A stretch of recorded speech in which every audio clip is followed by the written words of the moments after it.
This is the hybrid battery cooling fan.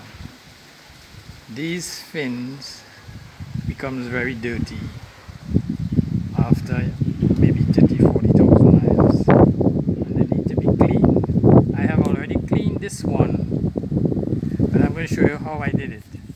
This is a spray bottle that I use to clean it. To clean this fan, there's a steel back in here that prevents water from getting up in the back there. There's this area here that needs to be cleaned. So the water will go here if you spray it like this.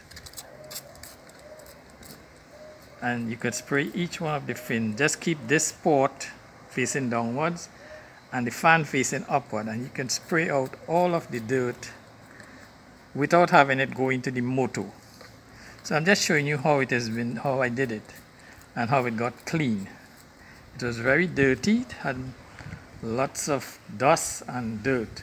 Now when I finished spraying it like this, it still had some dirt, and this is the other method I used to clean the rest of it. I dip this brush in some water and I passed it inside of each fin like this. And as it gets dirty, I dipped it back in the water and pass it onto each fin. And this is how clean it is now, as you can see. And this is as easy as cleaning the fins in this fan.